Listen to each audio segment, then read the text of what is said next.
Sementara di gereja yang udah mapan, Nah, hanya gara-gara nggak disuruh bakar lilin aja sakit hati. haleluya.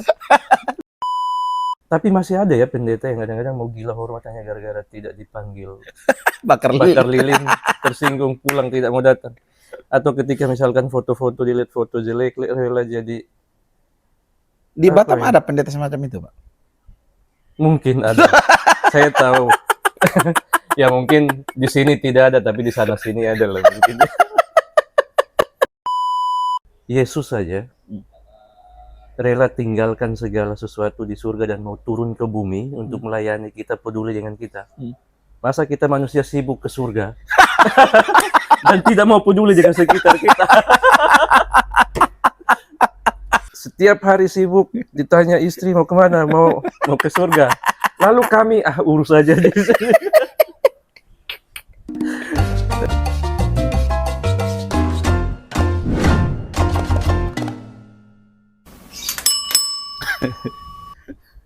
Oke, Pak Ben. Terima kasih yang sudah datang.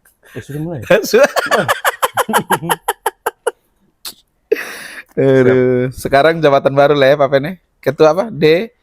BPW Badan Pengurus wilayah Wilayah GKSI Kepri. GKSI Kepri. Weh, mantap. Jadi GKSI masuk Kepri ini berapa lama, Pak Ben?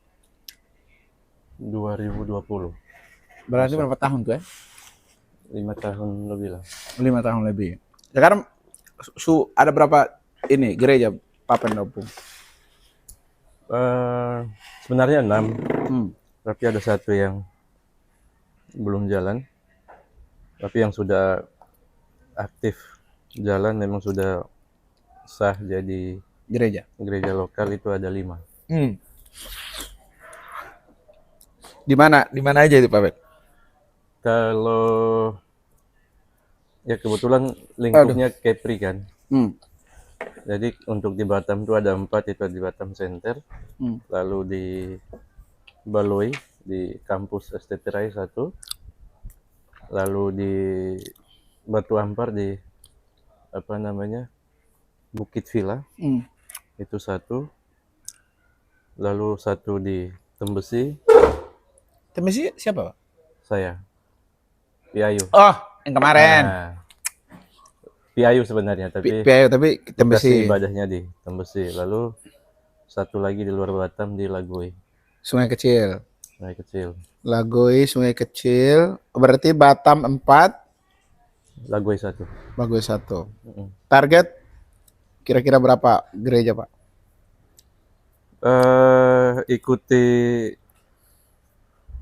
apa ya, kehendak Tuhan saja lah, karena memang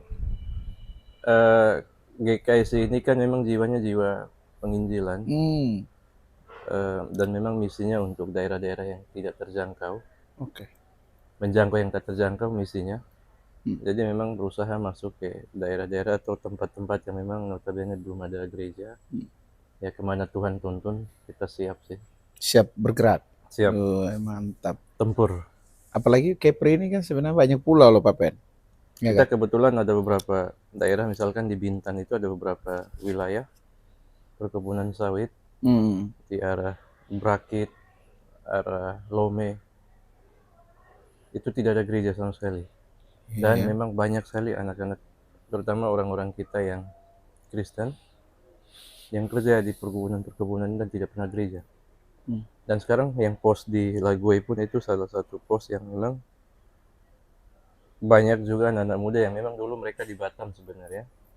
Tapi karena mereka dapat pekerjaan di sana, kerja tetap dan kerja bagus, dapat mes, tempat tinggal, hanya mereka tidak ada gereja, tidak ada tempat untuk beribadah. Jadi akhirnya ya memang mereka minta kita untuk layani kami. Puji Tuhan sudah berjalan, sudah hampir 6 bulan juga. 6 bulan ya? Iya. Itu yang di Sungai Kecil. Kalau yang di Batam dari 2020 ya? 2020. Kalau di Indonesia sendiri udah berapa banyak gereja, Pak? Total kalau di seluruh Indonesia itu 780-an jemaat lah. 700. Jemaat atau gereja lokal? Gereja lokal. Oh, gereja lokal. gerejanya. Kalau jemaatnya sudah, kalau tidak salah 30 ribuan. Nah. Wow, banyak juga ya. Iya, karena memang apa misi dari GKS ini memang menjangkau untuk yang terjangkau. Jadi memang lebih banyak turun ke desa-desa. Jadi kalau gereja GKSI di kota mungkin bisa dihitung dengan jari, tapi kalau untuk di pelosok-pelosok yang mungkin sulit orang jangkau, pasti ada orang GKSI di sana. Salah satu contoh tuh di Sulawesi Selatan, itu ada satu tempat namanya Seko. Itu untuk sampai ke sana tuh jalan kaki 3 hari 3 malam. Tapi di sana sampai gereja kita ada beberapa jemaat lokal gereja di sana. Iya ya. Jadi tiap kali misalkan ada kunjungan dari Snode atau dari BPW ke sana, ya itu memang siap jalan kaki Jalan kaki lah 3 ya. hari 3 malam. Ya, Iya. itulah. Ada ojek Pak Pen, cuman lebih bagus jalan kaki daripada naik ojek. Karena kepleset sedikit jurang. Iya, benar. Memang Itulah kenikmatannya jadi hamba Tuhan. Jadi kenikmatan hamba Tuhan itu tidak hanya ketika lagi diajak makan enak di restoran, tapi betul. paling nikmat itu ketika ada di satu tempat yang memang sensasinya berbeda dari yang biasanya kita rasakan. Memang lebih nikmat itu sih kayaknya. ada satu teman cerita. Jadi kan ada hamba Tuhan dari kota lah, udah iatnya dia dengan gaya hidup perkotaan, akhirnya pergi pelayanan sampai ke desa. Jadi saking gak tahan tuh Pak Pen, dia harus tidur di mobil, hidupin AC, beli aqua supaya bisa mandi, bisa segala Menderita. Menderita. Lebih menderita itu daripada karena nggak terbiasa kan. Ya itulah ya, sensasi di dalam pelayanan. Tapi saya jadi termotivasi untuk melayani ke desa-desa, ke kampung-kampung itu karena saya punya satu figur yang menurut saya sangat menginspirasi. Siapa itu? Selain ketua umum sinode saya, ada satu tokoh yang mungkin orang tidak tahu. Mungkin Pak Pen tahu Pak James Riyadi, Lipo Group. Oh, pemilik Lipo. Iya. Apalagi pokoknya banyak sekali, Indofood juga mereka ada. Putrinya, satu-satunya, Caroline Riyadi, orang terkaya yang memang kemana-mana kalau di Jakarta selalu pakai helikopter. Tapi tahun sekitar 2011, 2012 seperti itu, pernah ke Toraja, naik motor, kami antar keliling dari desa ke desa, kampung ke kampung. Jalan tidak ada jalan aspal begini, batu-batu, dan itu kepleset sedikit pasti jatuh. Dan itu momen di mana mereka turun dari kampung ke kampung untuk KKR siswa, KKR dari sekolah-sekolah, bahkan dari kampung ke kampung untuk penjangkauan di Toraja waktu itu di pedalaman. Itu selama 3 hari. Kebetulan karena nginapnya di tempat kita, makan minum juga di tempat kita. Kebetulan kita punya sekolah di sana, ada asrama di salah satu pedalaman di sana. Wih, pokoknya saya baru lihat orang terkaya kalau tidak salah keluarga Riyadi kan masuk orang terkaya. Ya, orang terkaya juga. Putri satu-satunya memang terbiasa dimanjakan di Jakarta sana, turun ke desa untuk melakukan pelayanan, berkhotbah dari kampung ke kampung, melayani, memberitakan Injil. Itu yang bikin saya kayak orang seperti ini saja masih mau turun ke desa-desa untuk melakukan penginjilan. Masa sih kita yang di sini kok enggak? Yang dari kampung notabene masa tidak bisa turun ke kampung juga, kira-kira. Merinding pula dengar ceritanya ini. Wah, luar biasa. Saya sendiri pernah boncengin pakai motor beliau. Keliling kampung-kampung yang memang jalan berlumpur. Kadang-kadang kalau ada tanjakan yang motor memang tidak bisa, ini harus dorong, turun jalan kaki, dorong, ikut. Itu luar biasa. Itu satu kesaksian hidup. Dan yang kedua ya figur ketua sinode kami, Pak Matius Menentang, itu memang satu sosok yang militan luar biasa untuk pelayanan ke desa-desa. Bahkan saya bilang tadi, jalan kaki 3 hari 3 malam sampai ke Seko, beliau bersama istri sampai ke sana jalan kaki. Ada foto-foto dan video bukti sejarah perjalanan beliau ke sana. Bahkan ke daerah lain yang memang susah sekali dijangkau, tidak ada transportasi, beliau sampai. Sulawesi Barat, Sulawesi Selatan, Papua, Kalimantan. Dan memang GKSI paling besar itu di Kalimantan, Papua, dan Sulawesi. Sinode ini udah berdiri dari tahun berapa, Pak? Tahun 87. 87 cuma lumayan lama ya. Ya, dari tahun 87 sampai hari ini. Oh. Cukup lama. Dengan visi untuk menjangkau yang tak Yang tak terjangkau. terjangkau. Melayani yang tak terlayani, mengasihi yang tak terkasihi. Oke. Dan itu juga yang memang menjadi inspirasi untuk hari ini saya ya bisa punya hati untuk Satgas minimal ini juga kita kan menunjukkan kepedulian lewat Satgas juga kan, kegiatan itu kan sosial di nilai-nilainya kan Satgas. sama.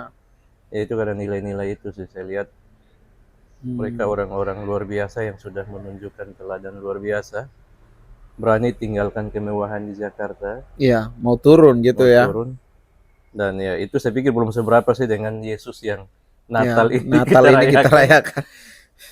Tuhan kita rela tinggalkan Semua yang kenyamanan dia status, gitu ya. turun ke bumi hanya untuk kita, kira-kira begitu Kak. Sementara di gereja yang udah mapan, hanya gara-gara nggak disuruh bakar lilin aja sakit hati. Haleluya. Itu loh, Ada. gara-gara nggak dipanggil namanya Betul. bakar lilin aja udah sakit hati, dia nggak mau gereja lagi. Betul. Sementara kalau orang ngomongin gereja kan bukan itu ya. Bukan itu sebenarnya. Apalagi soal kue Natal kayak gini. Sebenarnya berbicara tentang hati yang mau mengikuti teladan dia yang memang sudah turun dari surga. Betul. Jadi sama seperti kita, masa kita tidak mau melayani? Saya punya satu kata-kata bijak yang sering saya ambil juga dari mungkin Pak Pen kenal Romo Pascal. Iya. Yesus saja rela tinggalkan segala sesuatu di surga dan mau turun ke bumi untuk melayani kita, peduli dengan kita. Masa kita manusia sibuk ke surga dan tidak mau peduli dengan sekitar kita. Jadi Yesus saja mau turun ke bumi jadi manusia untuk peduli dan bawa kita kembali. Kita yang di dunia ini malah sibuk mau naik ke surga tapi tidak peduli dengan sekitar kita, tidak peduli dengan orang-orang yang menderita. Ya berarti memang agak sedikit ini sih. Mungkin ini lucu memang, tapi kalau mau direnungkan dalam sekali. Dalam itu sebenarnya. Dia aja tinggalkan surga mau turun ke bumi. Mau selesaikan masalah yang ada di sini. Selesaikan kita yang harusnya memang kita ada di penghukuman. Tapi kita setiap hari sibuk ditanya istri mau kemana, mau ke surga. Lalu kami urus aja di sini. Kan kadang-kadang orang bilang keselamatan kan urusan pribadi. Jadi masing-masing urusan selamat urusan kita. Kadang-kadang itu membuat kita akhirnya merasa diri kita lebih penting daripada orang lain. Orang lain, benar. Begitu berjumpa dengan orang lain kita pikir nggak penting mereka mau selamat nggak selamat, yang penting kita selamat dulu. Selamat dulu kan. Padahal kan bukan itu esensinya. Benar. Itu kira-kira sih. Minum dulu Pak. Itu tehnya mantap. Ini langsung dari Cina nih Pak. Dapatnya dari Singapura. Dan iya sih, memang waktu kapan 4 hari lalu saya hadiri satu acara Natal. Setelah acara, entah gimana waktu itu nggak happy saya. Bukan karena acara Natalnya, cuma saya merenung itu Pak. Akhirnya kan malam itu saya bikin sebuah caption status. Bagaimana apa itu kedamaian? Bagaimana kalau kedamaian itu tidak ada hubungannya dengan merasa damai? Nah, merasa damai ini kan bisa disebabkan banyak faktor kan? Bisa faktor eksternal gitu kan? Kebanyakan orang damai karena eksternal itu. Jadi saya lihatin orang-orang yang datang setelah foto, mereka lihat kalau lagi bagus tuh senang, terus ada itu langsung mukanya murung gitu. Apalagi waktu itu ada hujan, jadi beberapa orang datang udah basah-basah, terus mereka merasa kayak lagi nggak happy gitu kan. Jadi saya pikir, momen Natal itu kayaknya salah nih orang-orang ini gitu ya, dalam memaknai Natal itu kan. Jadi ya sih betul yang dibilang Papen itu, bahwa memang spotlightnya itu kan harus senternya pada pribadi Yesus itu kan. Iya. Yang pada zaman itu betul-betul ambil jalur yang nggak, mana mau orang mau ambil jalur Iya, semacam itu kan. betul. Lahir di Kandang kandang, seburuk-buruknya kita, saya pikir masih lahir masih di masih tempat yang sedikit inilah normal terhormat. lah ya. Iya. Iya kan. Tapi beda dengan Tuhan kita yang dia pemilik sorga loh, pemilik bumi, dia yang ciptakan kita. Dia datang ke milik kepunyaannya, Iya. tapi tidak ada yang mau menerima, dan dalam kondisi seperti itu mau jadi terhina. Iya. Nah, kalau Yesus saja begitu, kadang-kadang saya juga jadi berpikir, Hmm. kalau sampai ada orang, atau apalagi hamba Tuhan lah, Iya. pendeta, Hmm. gila hormat, Iya. Iya. mau minta dihargai, apakah benar-benar sudah menjiwai Iya. makna pengorbanan Pengorbanan Kristus Kristus atau itu belum ya? Karena ya Kristus saja memang juga sudah berkata bahwa dia datang bukan untuk dilayani, untuk ya melayani. untuk melayani. Dan bukan saja sekedar itu, tapi rela menjadi terhina, Hmm.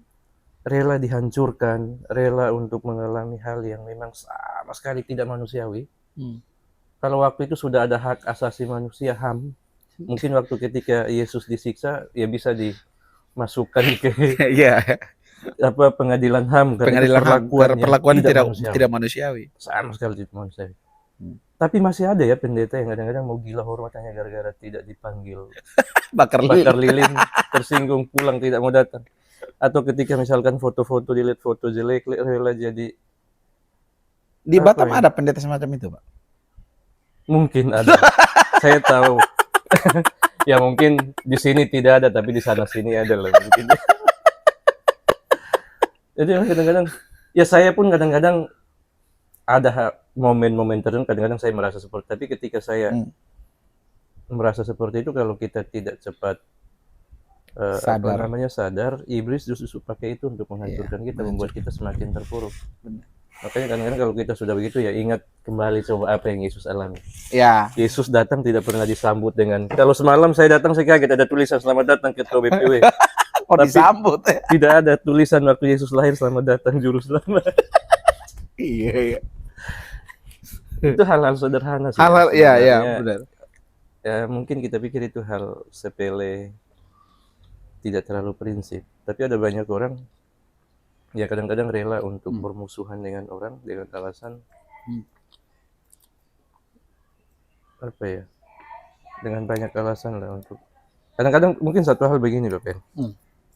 Sehebat apapun orang memberitakan firman Tuhan, melayani, berkhotbah atau pengajarannya luar biasa. Tapi kan harus diikuti juga dengan teladan hidup, dengan cara hidup.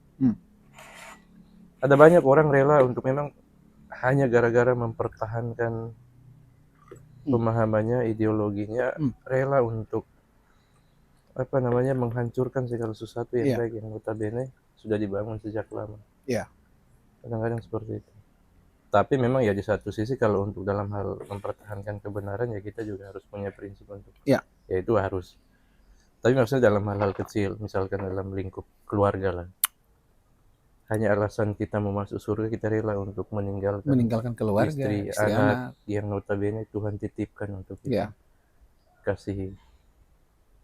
Tuhan harus jadi prioritas nomor satu, tapi keluarga juga harus karena keluarga itu dibentuk oleh Tuhan. Itu menurut Papan itu pemahaman itu sampai orang-orang ada beberapa oknum lah ya menjalani hidup semacam itu karena apa itu Papan? Salah mengambil informasi dari mana atau menghidupi itu kan sebenarnya kan nilai hidup kan, sebenarnya prinsip hidup kan. Iya. Ada yang sampai menjalani hidup se-ekstrim gitu kan, memahami Tuhan tapi apa ya, terlalu apa ya istilahnya itu, terlalu vulgar ya. terlalu kiri katanya. Terlalu kiri ya.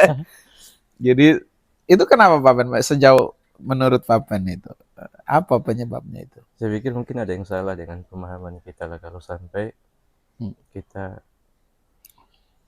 sampai mengalami hal-hal seperti itu. Karena firman Tuhan sendiri tidak pernah memerintahkan kita untuk bermusuhan dengan, apalagi dengan keluarga, Keluarga dengan istri sendiri. dan anak. Ya memang notabene, ya mungkin dari khotbah sepanjang tahun ini kan temanya tentang Ya. keluarga, dan khotbah-khotbah tentang tema Natal PGI PGWI tahun ini kan banyak bervariasi, tapi memang intinya berhubungan dengan keluarga, dengan kedatangan Kristus. Dan itu juga banyak hal yang mengajarkan kepada kita bahwa keluarga itu kan sesuatu yang diinisiasi oleh Tuhan. Ya. Tuhan sendiri yang berinisiatif untuk menempatkan pendamping bagi Adam ketika di Taman Eden. Dan itu artinya bahwa memang Tuhan tidak mau untuk kita seorang diri. Ya. Saya masih seorang diri, Pak. Berarti, tapi kan Pak Pen masih ada waktu untuk, ya mungkin sekarang belum waktunya. Tapi berharap jangan sampai selamanya. Terus, Pak. Cuman kadang-kadang hanya gara-gara hal-hal yang, ya namanya pelayanan, memang ada hal-hal yang perlu kita, tapi tidak boleh sampai merusak hal-hal yang baik yang Tuhan titipkan di sekitar kita, keluarga, anak, itu juga perlu dijaga. Karena memang pengajaran kita berhasil atau tidak itu bercermin dari bagaimana hubungan kita dengan orang-orang sekitar kita, terutama paling utama mulai dari keluarga. Ya biasanya kan kalau orang sudah mulai bisa jadi berkat di keluarga, di luar dia ngomong pasti dia akan jadi orang yang dihargai, dihormati. Benar. Karena teladan hidup di dalam rumah tangga juga.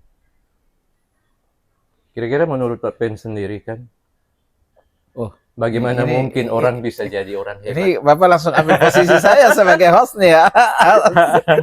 Kayaknya harus gantian. Nah, Pak Pen sendiri lah, lihat. Maksudnya begini, kadang ada orang hebat, khotbah luar biasa. Tapi rela untuk bercerai dengan istri yang notabene sudah menikah sah. Hanya dengan alasan, ya kadang-kadang ini firman Tuhan, katanya Roh Kudus berbicara. Menurut Pak Pen sendiri gimana itu? Ada emang contoh kasus kayak gitu, Pak? Ada nggak? Ada beberapa kasus seperti itu. Berapa kasus seperti itu? Ada lah. Pokoknya kalau lihat di media itu biasanya kan ada lah. Oke, sejauh yang aku baca dari Kejadian sampai Wahyu itu nggak ada satu itu alasan itu nggak based on Bible ya. Nggak ada cerita bilang Roh Kudus bicara untuk bercerai gitu. Sebenarnya nggak ada. Malah justru Alkitab malah mengajarkan untuk nggak boleh ada perceraian gitu ya. Jadi itu sebetulnya kalau ada oknum begitu menurut saya ini Bapak itu nggak berdasar gitu ya. Itu cuman alasan-alasan untuk memuaskan birahinya aja kali ya. Mungkin dia merasa istrinya udah gak cantik. Betul. Yang dilihatnya lebih bening gitu ya. Jadi ya udahlah ya, gue pakai alasan Tuhan bicara. Karena kalau dia udah bikin klaim Tuhan bicara sama saya, siapa mau bantah gitu ya. Orang dia ngomong sama Tuhan gitu ya. Jadi tak beralasan, mungkin ya alasan-alasan kedagingan sih. Ya itu perlu dicek dan perlu bertobat lah ya. Karena toh ya menurut saya nggak mungkin Tuhan setega itu bicara kepada pria ini untuk mau bertindak semacam itu sementara meninggalkan. Itu kan Tuhan sendiri merusak institusi yang dia bangun gak sih Pak Pen? Kan institusi pertama yang ada itu kan keluarga, dan menurut saya nggak mungkin Tuhan sejahat itu mau bicara sama si orang ini untuk udah kau cerai aja, nikah dulu sama yang itu. Tapi aku jadi teringat satu kasus, ada beberapa kasus sih, cuman ada satu yang baru sekitar bulan-bulan inilah. Jadi sama persis Pak Pen. Orang ini kalau ngomongin firman aman dia, semua dia bakal ngomongin. Tapi dia punya problem terbesar. Isunya lagi dekat sama cewek lain. Nah, pergi gereja dengan cewek lain. Ini orang rohani banget menurut kata-kata dia sih. Jadi mau cerai sama istrinya. Ya berkonflik lah. Sekarang belum ada tahap perceraian, tapi sedang seperti itu. Jadi apa tuh? Saya kan cari tahu lah informasi kenapa kok bisa begitu. Alasannya istri tidak bertanggung jawab, Tidak mendukung. enggak ada mendukung, Oh. cuma tidak bertanggung jawab, tidak memenuhi kewajibannya. Saya nggak tahu kewajiban apa gitu. Kalau isu lain dari tetangga-tetangga katanya istrinya kurang make up gitu ya, bukan kurang tebal ini. Iya.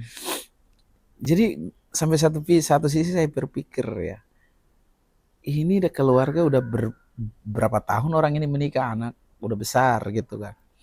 Kenapa sampai ada kasus semacam itu gitu. Nah, bahkan dengar-dengar pernah mediasi, ngotot prianya. Ya, kalau mau ya cerai aja katanya. Nah, sementara dia akhirnya ikut sering pergi sama wanita yang ini gitu.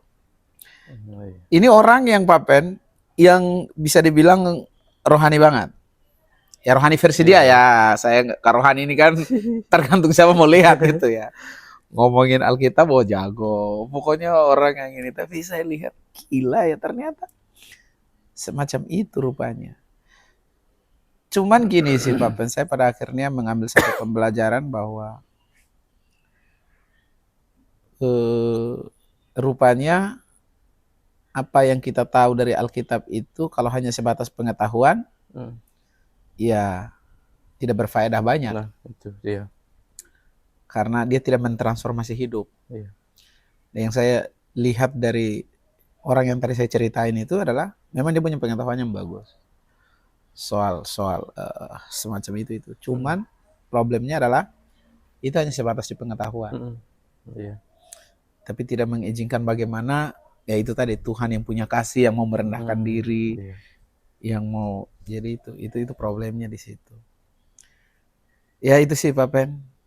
Iya, karena memang saya pikir satu prinsip sederhana yang mungkin sering kita dengar, yang memang harus juga jadi pegangan kita adalah bahwa ya bagaimana integritas hidup kita ya, diuji memang ketika kita ya harusnya kan memang yang namanya orang sering bilang laki-laki itu yang dipegang omongannya, tapi apa yang kita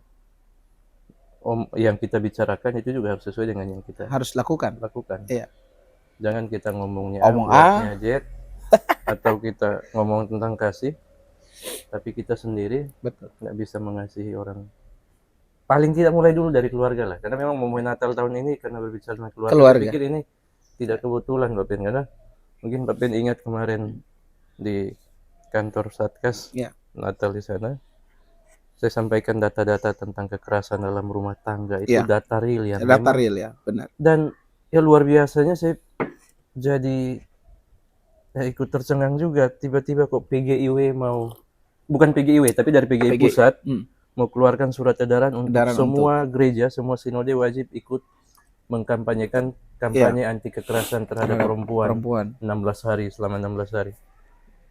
Dalam sejarah perjalanan PGI baru kali ini kayaknya, karena memang angka kekerasan dalam rumah tangga di Indonesia sangat tinggi sekali. Dan kalau mau dilihat persentasenya, keluarga-keluarga Kristen yang mengalami itu juga tinggi sekali.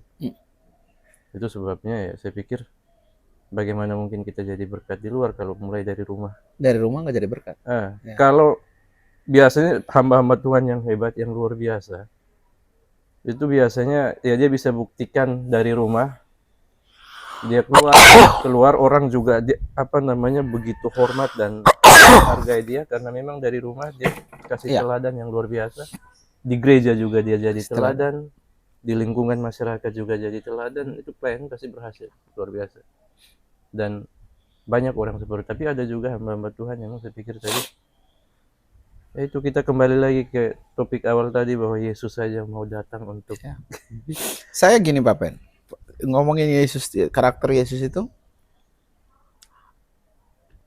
Yesus itu kan kenapa dia dihormati bukan karena dia mau datang untuk dihormati, enggak. Artinya dia mau melakukan yang tadi itu bukan untuk mencari penghormatan itu. Betul. Di mana Filipi berapa ya? Filipi 2 ayat 5 sampai 11 atau 12 itu. Itu kan dia cerita tuh. hendaklah kamu dalam hidupmu menaruh pikiran perasaan yang juga terdapat dalam Kristus kan. Yang walaupun dalam rupa Allah tidak menganggap diri untuk mempertahankan. Artinya dia lepaskan itulah.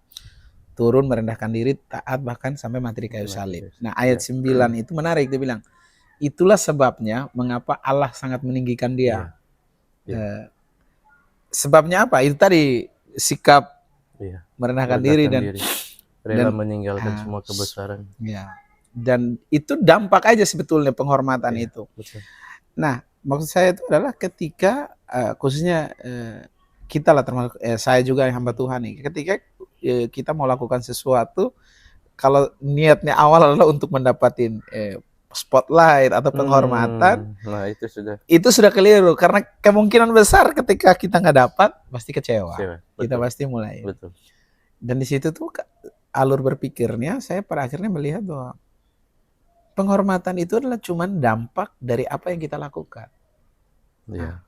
Tidak usah cari sebetulnya. Datang sendiri itu. Nah, jadi, kenapa gini Pak Ben? Tadi Pak Ben ngomongin itu ke beberapa kasus ya yang saya temui juga adalah ada beberapa orang-orang yang mencoba untuk mencari penghormatan itu dan mereka berupaya berbagai cara, termasuk mengambil waktu dengan keluarga, mengabaikan quality time dengan keluarga, mereka fokus di luar. Entah itu di kantor, di gereja bahkan. Akibatnya memang dapat penghormatan, mereka dihargai, dihormati di luar. Tetapi di rumah, balik ke rumah tidak dihargai dan tidak dihormati. Sejauh apapun kita pergi, jangan lupa kalau rumah itu tempat ternyaman yang sebenarnya tidak bisa. Asik. Betul. Kira-kira begitu. Rumah kecil ini sebenarnya. Jadi memang ya saya setuju dengan apa yang Mbak Ben sampaikan, bahwa ketika orang berusaha untuk mencari penghormatan dengan cara menghalalkan segala cara supaya dia bisa dihormati, biasanya memang dapat, tapi itu tidak bertahan lama. Tidak bertahan lama. Dan itu akan hancur dengan sendirinya karena pola hidup kita sendiri yang menghancurkan kita. Benar. Banyak teman-teman kita, Pak Ben mungkin tahu, bahkan banyak kasus pendeta-pendeta hamba Tuhan yang awal-awalnya luar biasa punya kalau boleh dilihat dia bilang punya integritas, punya teladan, punya pengaruh, dikenal, bahkan mungkin di Batam ini, tapi dalam seketika bisa hancur. Hanya karena kalau ketika kita lihat lagi track record-nya kenapa sampai jadi begitu, karena mulai awalnya adalah berusaha untuk mencari sesuatu yang memang yang harusnya tidak perlu sibuk cari, karena itu akan datang sendiri. Tuhan akan berikan. Ketika kita misalkan mau jadi seperti Yesus, ya firman Tuhan berkata yang itu sebelah, kita pasti akan diangkat dan memang akan ditinggikan oleh Tuhan, nggak perlu dicari. Nggak usah dicari, benar. Cukuplah rendah hati, lakukan hal yang baik, dengan sendirinya orang lihat, wah ini luar biasa. Itu luar biasa. Tapi paling tidak sebenarnya begini Pak Ben, mungkin untuk penghiburan saja. Apa itu? Bahwa harusnya, kalaupun mungkin kita tidak dapat penghargaan dari manusia, yang penting itu kan, yang penting Tuhan hargai kita. Buat apa dihargai manusia tapi kalau Tuhan nggak hargai? Atau buat apa namanya, mengharapkan penghormatan dari dunia, atau berusaha dikenal di dunia tapi Tuhan sendiri tidak kenal kita. Itu kan sial betul. Itu sakit sekali tuh. Itu kan yang kayak di Matius itu kan, Matius 12 itu berapa itu kan. Jadi dibilang tuh pada akhirnya kan banyak orang beramai-ramai di pintu surga kan, antri tuh. Itu. Mereka keluarlah si bos kan dari dalam pintu surga, dia bilang. Mereka lah ngomong lah orang-orang ini. Kami sudah berbuat demi namamu, sudah melakukan ini demi namamu, sudah ini bagus. Tahu apa kata dia, bos? Hanyalah kau dari hadapan gua, aku tidak mengenal kau. Itu kan sakit loh, Pak. Itu sakit sekali, Pak. Itu. Jadi kita di satu sisi kita pikir pelayanan kita sudah hebat, kita berusaha untuk dikenal semua orang lewat pelayanan yang kita lakukan, berusaha untuk mendapatkan penghormatan, pengakuan. Tapi ternyata di hadapan Tuhan kita tidak diakui. Waduh. Itu. Maka memang sebenarnya lebih bagus, lebih mapan, lebih mantap lah. Lebih bagus dihargai Tuhan, dikenal Tuhan, dihormati Tuhan, dan tidak dikenal siapa-siapa di bumi. Tapi di hadapan Tuhan kita tuh spesial. Oh, itu satu kebanggaan. Iya sih. Terbesar yang memang sebenarnya perlu. Saya pikir Ya memang banyak orang pada akhirnya berhenti pada satu titik di mana harus mengalami kehancuran karena usaha untuk mendapatkan pengakuan yang memang tidak wajar, menghalalkan segala cara supaya bisa terkenal, bisa diakui, bisa dihormati. Tapi pada akhirnya hancur dengan sendirinya karena itu. Firman Tuhan berkata, saya tidak kenal engkau. Benar. Saya yakin kalau Tuhan kenal kita, Tuhan hargai kita, Tuhan juga tidak akan pernah biarkan kita sampai sehancur itu. Yes, setuju. Tidak akan pernah. Mau sehebat apapun orang berusaha untuk menghancurkan kita, menjatuhkan kita, kalau Tuhan tidak izinkan, seperti apapun keadaan kita tidak punya apa-apa, misalkan kita juga tidak punya siapa-siapa atau tidak ada apa-apanya mungkin dibanding orang di hadapan manusia. Tapi sekuat apapun orang mau berusaha menghancurkan kita, tidak akan pernah bisa berhasil kalau Tuhan tidak izinkan. Ya, betul. Tapi sehebat apapun kita, sekuat apapun kita, seterkenal apapun kita di dunia ini berusaha untuk tampil hebat, tampil luar biasa. Kalau Tuhan bilang Tuhan tidak kenal, berkenan, maka cara Tuhan untuk menghancurkan kita itu dengan cara yang kadang-kadang kita tidak sangka-sangka. Iya. Ada banyak teman-teman kita yang dulunya hebat luar biasa, tiba-tiba hanya gara-gara hal-hal sepele, jadi nama baiknya hancur, rusak itu karena hal-hal yang memang, jadi kembali lagi, memang lebih baik dikenal Tuhan daripada dikenal manusia. Benar. Apa artinya sih penghargaan hanya dipanggil untuk, atau dalam sambutan yang saya hormati Pak Pendeta Jack, lalu tiba-tiba tidak disebut, saya tidak disebut, saya pulang lah. Ada juga seperti itu. Iya. Atau misalkan pelayanan dalam gereja, sama-sama hamba Tuhan, pendeta kita, lalu mungkin karena dalam sambutan lupa disapa, dia merasa, kita yang tiap hari sama-sama nggak pernah hargai, saya lebih hargai orang lain. Ya. Padahal sebenarnya nggak sadar kalau penghargaan tertinggi itu dari Tuhan. Dari Tuhan, ya. Yang penting lakukan saja yang segala sesuatu dengan baik, dengan tulus. Saya yakin tadi Pak Pen bilang bahwa penghargaan, pengangkatan itu dari Tuhan. Dari Tuhan, ya. Kalau Tuhan sudah angkat, firman Tuhan bilang siapa yang bisa menurunkan? Benar. Siapa yang bisa mau hancurkan? Ya? Betul. Jadi ya memang kembali lagi bahwa memang segala sesuatu kembali kepada teladan Yesus. Siap. Kalau kita bisa menghidupi apa yang Yesus lakukan, itu sebenarnya lebih hebat, lebih luar biasa. Karena memang momen Natal ini sebenarnya momen kita bisa belajar untuk merenung banyak hal.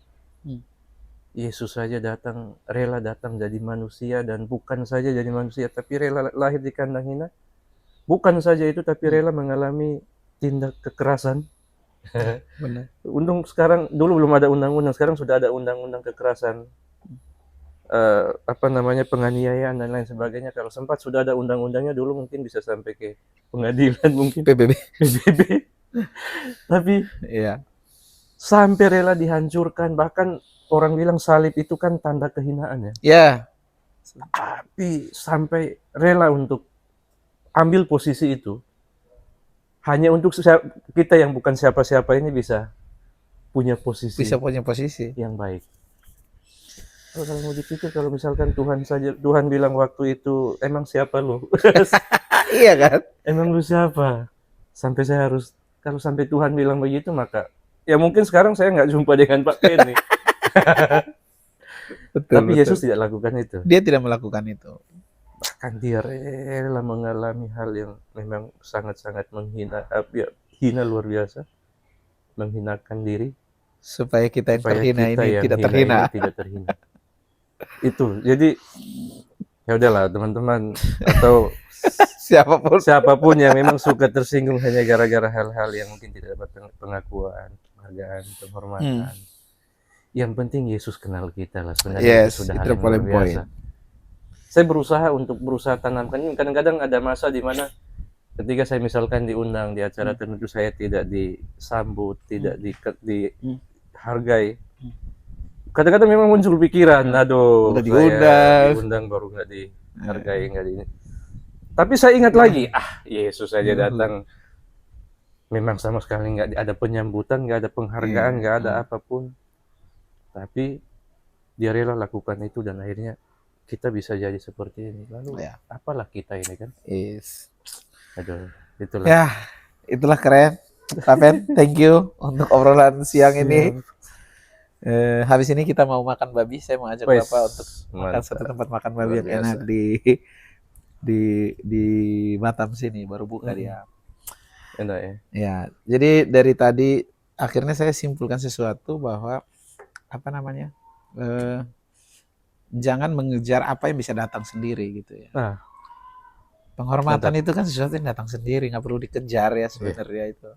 betul. Jadi ya kata tadi Bapak bilang mau siapa, mau orang tua, pendeta atau jemaat, jangan hanya gara-gara kalian nggak merasa mendapat penghormatan lalu baper, nggak mau gereja lagi, Iya, nggak mau lakukan tanggung jawab. iya, Lakukan saja tanggung jawab, maka penghormatan itu dengan sendirinya bakalan mengikuti. Pak betul. Pen, 1 menit, sampaikan sesuatu sebelum kita close. Eh, Mungkin satu pesan dari saya bagi kita semua, bagi teman-teman yang menyaksikan podcast ini, belajar untuk ikuti teladan Yesus yang dari kesederhanaan, kesederhanaannya membuat kita menjadi luar biasa. Pengorbanannya itu dilakukan, pengorbanan yang luar biasa sampai harus mati, turun ke dalam liang kubur, supaya kita ini bisa hidup, bisa punya pengharapan, bisa ada kesempatan untuk hidup di surga. Dan itu satu hal yang Yesus lakukan bagi kita. Maka mari kita belajar untuk ikuti teladan ini, sebuah teladan yang memang mungkin berat bagi kita. Tapi ingat bahwa Yesus waktu itu menanggung setiap penderitaan itu sebagai manusia. Dia juga manusia biasa. Tapi kalau Yesus bisa lewati semua dengan baik dan pada akhirnya keluar sebagai pemenang, dan kemenangan itu juga diberikan bagi kita, kita juga menjadi orang-orang yang lebih dari pemenang, kata firman Tuhan, maka harusnya kita juga bisa. Kalau Yesus sudah lebih dulu mengasihi kita, maka harusnya kita juga mengasihi sesama kita. Kalau Yesus sudah mau berkorban bagi kita, maka harusnya kita juga bisa berkorban dalam hal-hal kecil, mulai dari keluarga. Kalau kita sudah bisa jadi berkat dari keluarga, maka pasti kita juga akan jadi berkat di luar, dimanapun kita berada, kita akan jadi. Sekali lagi pesan saya, satu lagi, jangan kejar sesuatu yang tidak perlu dikejar, tapi lakukan saja apa yang menjadi tugas kita yang sekarang sudah Tuhan kasih. Dengan sendirinya pengangkatan, penghargaan, penghormatan itu Tuhan akan kasih dengan luar biasa, dan banyak hal yang tidak kita duga Tuhan pasti akan kasih untuk kita. Kira-kira. Pak Pen, thank you. Siap.